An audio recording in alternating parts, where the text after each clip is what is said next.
नमस्कार साथियों, कैसे हैं आप सभी। उम्मीद करता हूं कि आप स्वस्थ होंगे, सुखी होंगे और प्रसन्न होंगे। श्री रामचरितमानस में आपका स्वागत है। हम श्री राम के चरित्र को अपने जीवन में किस प्रकार से लेके आते हैं, किस प्रकार से उतारते हैं और कैसे जो है हम इसको साधने का प्रयास करते हैं, ये जो है सबसे ज़्यादा जानने और समझने का विषय है। श्री रामचरितमानस हम सिर्फ पढ़ने के लिए नहीं, बल्कि इसमें गोस्वामी तुलसीदास जी ने उन सारी बातों को बड़ी ही सहजता और सरलता से व्यक्त किया है। कोई भी व्यक्ति ध्यानपूर्वक इसका जब अध्ययन करता है, पढ़ता है और जानने और समझने का प्रयास करता है, तो उसके भीतर आंतरिक जो परिवर्तन होता है वही उसकी दिशा और दशा को बदलता है। आप देखते होंगे जो भी व्यक्ति कोई कार्य कर रहा है वो एक तरीके से बाहरी है, सब कुछ जो है कर्म कर रहा है, बाहरी कर्म कर रहा है। लेकिन स्वयं के भीतर जाके आप कर क्या रहे हैं, ये सबसे ज़्यादा मैटर करता है, क्योंकि जो आप कर रहे होते हैं वही आपके जो है बनाई हुई दुनिया का एक दृश्य होता है।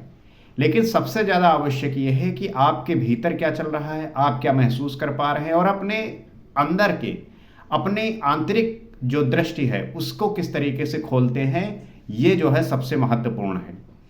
हम इसके लिए जो है अलग अलग प्रक्रियाएं करते हैं, अलग अलग जो है तरीके निकालते हैं। हर कोई अलग अलग जो है इसके लिए अलग अलग मेथड बताता है, लेकिन जो सबसे प्रभावी और जो सबसे आवश्यक है वो ये है कि आप जो है इसका जो है ध्यान पूर्वक और जब इसका पूरी तन्मयता के साथ, पूरे लगन के साथ इस पे काम करते हैं, तब जो है इस पे पार पाते हैं। हमने पिछले एपिसोड में ये देखा कि किस प्रकार से जो है श्री राम, भरत, लक्ष्मण और शत्रुघ्न गुरुकुल में शिक्षा ग्रहण कर रहे हैं। गुरु उन्हें वो सारी बातें सिखा रहे हैं जो जीवन में आवश्यक है। और सबसे ज़्यादा आवश्यक ये है कि आप जो सीखते हैं उसको अपने जीवन में उतारें, उसको अपने जीवन में लेके आएं। जब आप बचपन में थे तब आप अपने माता पिता के पैर छूते थे, सामान्यतः किसी भी समय छू लेते थे, उनको प्रणाम करते थे, आदर सत्कार करते थे। लेकिन जब आप बड़े हो जाते हैं तो जो आपका आचरण होता है, जो स्वभाव होता है, वो छूट जाता है। क्यों छूट जाता है? और अगर वही आचरण नित्य बना रहे, वही आचरण जो है हमेशा एक जैसा रहे, तो आपके माता पिता आपसे जो है प्रसन्न रहेंगे और आपको जो है सदैव अपना आशीर्वाद आप पे प्रकट करते रहेंगे। लेकिन हमारे वो आचरण छूटते ही हम जो है माया के जाल में इस प्रकार से फंस जाते हैं कि हम जो है अपने माता पिता को भूल बैठते हैं। और ये भूलने की वजह जो है हमारे जीवन में तमाम तरह की परेशानियां और दिक्कतें लेके आती हैं। इस वजह से आपको सदैव इस बात का ध्यान रखना है कि अपना जो है ध्यान रखते हुए अपने माता पिता का पूरी तरीके से ध्यान रखना चाहिए और उनका जो है हर तरीके से सेवा करनी चाहिए। आगे गोस्वामी तुलसीदास जी क्या लिखते हैं, आइए समझने का प्रयास करते हैं। यह सब चरित कहा मैं गाई, आगिल कथा सुनो मन लाई, विश्वामित्र महामुनि ज्ञानी, बसहि विपिन शुभ आश्रम जानी। ये सब चरित्र मैंने गाकर बखान कर कहा, अब आगे की कथा मन लगाकर सुनो। ज्ञानी महामुनि विश्वामित्र जी वन में शुभ आश्रम पवित्र स्थान जानकर बसते थे। सारे चरित्र को जो है गोस्वामी तुलसीदास जी ने बड़ी सहजता और सरलता से कहा, हमने इसको जो है जाना, समझा। आगे की कथा जो है उसको गोस्वामी तुलसीदास जी कह रहे हैं, बड़े ही मन लगाकर ध्यानपूर्वक सुनिए। ज्ञानी महामुनि विश्वामित्र जी वन में शुभ आश्रम पवित्र स्थान जाकर बसते थे, वहीं पर रहते थे। जहाँ तह यज्ञ जोग मुन करही, अति मारीच सुबाहु ही डरही, देख यज्ञ निशाचर धावही, करही उपद्रव मुन दुख पावही। जहाँ वे मुनि जप यज्ञ और योग करते थे, परंतु मारीच और सुबाहु से बहुत डरते थे। तो मुनि का तो कार्य ही है कि वो जप यज्ञ और योग करे, लेकिन जो राक्षस मारीच था और सुबाहु था, उनसे जो है करने में डरते थे, क्योंकि जब भी करने जाते वो जो है विघ्न डाल देते। क्योंकि रावण का आदेश था कि कहीं पे भी अगर योग, यज्ञ, जप हो रहा हो तो उसे जो है विघ्न कर दो। यज्ञ देखते ही राक्षस दौड़ पड़ते थे और उपद्रव मचाते थे, जिससे मुनि बहुत दुख पाते थे। यज्ञ जहाँ भी होता था उसे देखकर राक्षस गण दौड़ते थे और दौड़ने के साथ ही जो है उसे नष्ट कर देते थे, खत्म कर देते थे, उपद्रव मचाते थे, जिससे मुनि जो है बहुत दुख पाते थे, परेशान होते थे। देखत जग निशाचर धावहि करहि उपद्रव मुन दुख पावहि।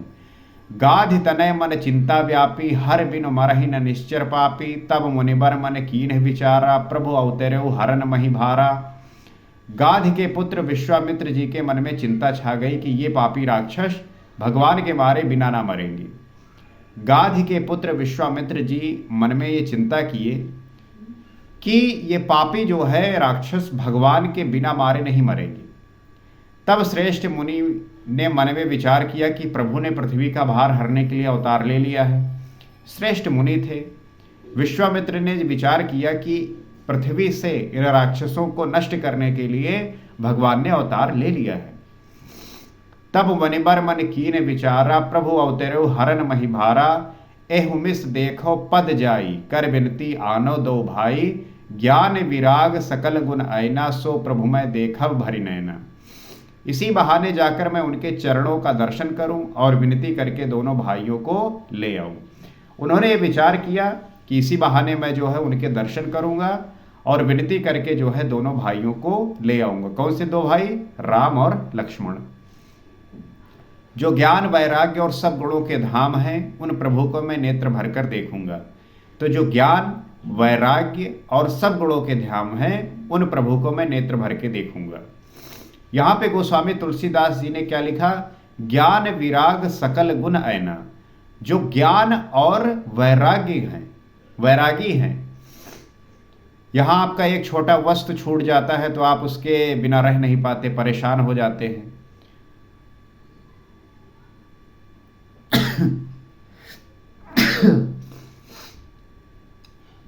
तो आपको जो है वैरागी होना होगा।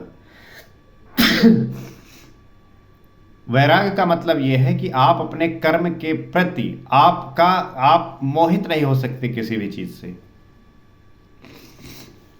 मोह जो है आपको सदैव प्रभावित करता है, मोह जो है आपको सदैव परेशान करता है।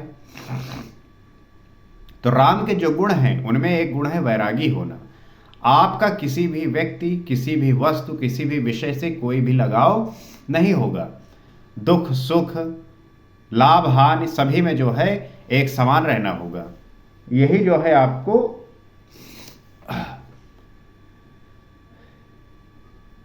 है आपको आपके जीवन में आगे लेके जाएगा।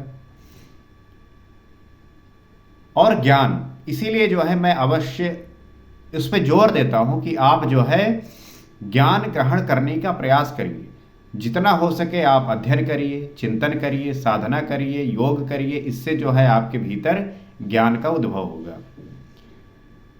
बहुविध करत मनोरथ जात लाग नहीं बार। कर मज्जन सरोजल भय भूप दरबार। बहुत प्रकार से मनोरथ करते हुए जाने में देर नहीं लगी। सरयू जी के जल में स्नान करके वे राजा के दरवाजे पर पहुंचे। तो बहुत प्रकार से मनोरथ करते हुए जाने में देर नहीं की। सरयू के जल में स्नान करके वे राजा के दरवाजे पर पहुंचे। तो इस प्रकार से विश्वामित्र विचार करके देर बिल्कुल नहीं की और वो जो है सरयू नदी में जल स्नान करके राजा के दरवाजे पहुंचे। आप अयोध्या गए होंगे और वहां पे जो है आपने ये पाया होगा कि किस प्रकार से जब वहां पे आप रामलला के दर्शन के लिए जाते हैं तब पहले सरयू नदी में जो है आप स्नान करते हैं, शुद्ध होते हैं, पवित्र करते हैं अपने आप को और उसके बाद जो है रामलला के दर्शन करते हैं। उसी प्रकार से विश्वामित्र जी भी स्नान किए और राजा के जो है दरवाजे पर पहुंचे। मुनि आगमन सुना जब राजा मिलन गयो लय विप्र समाजा। करि दंडवत मुनहि सन्मानी निज आसन बैठा रही आनी। राजा ने जब मुनि का आना सुना तब वे ब्राह्मणों के समाज को साथ लेकर मिलने गए और दंडवत करके मुनि का सम्मान करते हुए उन्हें लाकर अपने आसन पर बैठाया। तो राजा जब ये सुने, पता पाए कि विश्वामित्र जी आए हैं, तो वो ब्राह्मणों के समाज को लेके उनसे मिलने गए और दंडवत करके मुनि का सम्मान किया और उन्हें लाकर अपने आसन पर बैठा दिया। आपके साथ भी ऐसा होता है जब आप किसी ऐसे प्रतापी व्यक्ति को या संत महात्मा को आपके यहाँ आते होंगे तो आप भी उसी प्रकार से आदर सम्मान करते होंगे, क्योंकि वो उसके लायक हैं, उन्होंने वैसा अपने आप को बनाया है। और इस प्रकार से राजा ने उनका जो है सम्मान किया। चरण पखार कीन्हि अति पूजा, मौसम आज धन नहीं दूजा, विविध भांति भोजन करवाया, मुनिवर हृदय हरस अति पावा। चरणों को धोकर बहुत पूजा की और कहा, मेरे समान धन्य आज दूसरा कोई नहीं है। जब आपके घर भी कोई इस प्रकार का पूजनीय व्यक्ति आता है तब आप उसकी चरण वंदना करते हैं, उसके पांव धोते हैं और उस जल को जो है आप पूरे घर में छिड़कते हैं, ताकि उनके कृपा पात्र से आपके घर में धन धान्य हो, संपत्ति आए। इस प्रकार के विचार लेके आप चलते हैं। आदर सम्मान करना बहुत अच्छी बात है, लेकिन हमेशा इस बात का ध्यान रखना है कि आपको जो है पाखंड नहीं करना, आडंबर नहीं करना। आदर हर किसी का करना है। और राजा ने उनकी जो है पूजा की।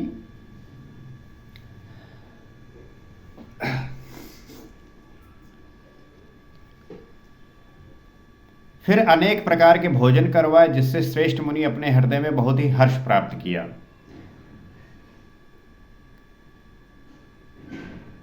श्रेष्ठ मुनि जब आए तो पहले जो है चरणों को धोकर पूजा की।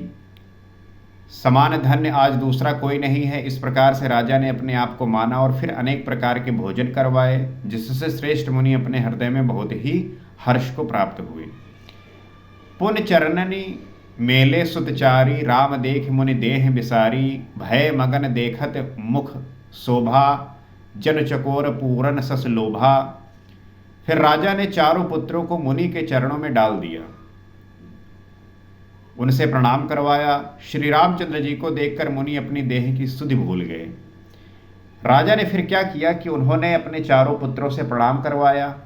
ऐसा आपके घरों में भी होता है, जब कोई पूजनीय बड़ा आता है तो अपने बच्चों को आप कहते हैं कि आप इन्हें जो है प्रणाम करिए, आप इनका सम्मान करिए।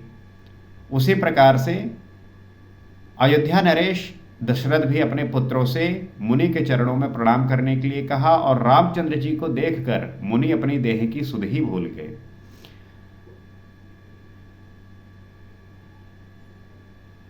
राम देख मुनि देह बिसारी, वे श्री राम जी के मुख की शोभा देखते ही ऐसे मग्न हो गए मानो चकोर पूर्ण चंद्रमा को देखकर लुभा गया हो। श्री राम की शोभा को जब देखा मुनि विश्वामित्र ने तो ऐसे ही मग्न हो गए जैसे चकोर पूर्ण चंद्रमा को देखकर लुभा गया हो। जन चकोर पूरन सस लोभा। तब मन हरसि बचन कह राऊ, मुनि यस कृपा न कीनहु काऊ, कहि कारण आगमन तुम्हारा, कहु सो करत न लावो बारा। तब राजा ने मन में हर्षित होकर ये वचन कहे। क्या कहे? हे मुनि, इस प्रकार कृपा तो आपने कभी नहीं की। आज किस कारण आपका शुभागमन हुआ, कहिए, मैं उसे पूरा करने में देर नहीं लगाऊंगा। राजा जो है ये बात कहे कि आप कैसे कृपा की हमारे यहाँ पे आने की। आप जैसा भी कहेंगे हम वैसा करेंगे, आप बस आदेश करिए। असुर समूह सतावहि मोहि, मैं जाचन आयो नृपतोहि, अनुज समेत देहु रघुनाथा, निश्चर बध में हो बसना था। मुनि ने कहा, हे राजन, राक्षसों के समूह मुझे बहुत सताते हैं। जब भी यज्ञ जप और योग करते हैं तब वो आके जो है विघ्न डालते हैं। तो राक्षस जो है बहुत सताते हैं, इसलिए मैं तुमसे कुछ मांगने आया हूं। मैं जाचन आयो नृपतोहि, छोटे भाई सहित श्री रघुनाथ जी को मुझे दो। राक्षसों के मारे जाने में मैं सनात सुरक्षित हो जाऊंगा। निश्चर बध में हो बसना था, जब निश्चरों का वध हो जाएगा तब जो है मैं सुरक्षित हो जाऊंगा। देह भोप मन हर्षित, तजहु मोह अज्ञान, धर्म सुजस प्रभु तुम को, इन कहा अति कल्याण। हे राजन, प्रसन्न मन से इनको दो, मोह और अज्ञान को छोड़ दो। विश्वामित्र जी ने राजा दशरथ से कहा कि आप अपने पुत्र को मुझे दो, अज्ञान और मोह को छोड़ दो। ये सीखने की बात है कि हम जो है अपने अज्ञान और मोह में फंसे रहते हैं और यही जो है हमारे दुख का कारण होता है। कोई भी व्यक्ति जब अज्ञान और मोह को छोड़ता है उसी वक्त उसके जीवन में आनंद बरसने लगता है। तो हे स्वामी, इससे तुमको धर्म और सुयश की प्राप्ति होगी और इनका परम कल्याण होगा।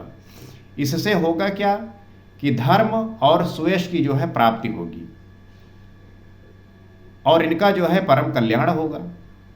तो आप जो है इस चीज का हमेशा ध्यान रखें कि अपने जीवन से मोह और अज्ञानता को नष्ट कर दे, खत्म कर दे, इससे मुक्त हो जाएं, तभी आपके जीवन में आनंद बहेगा।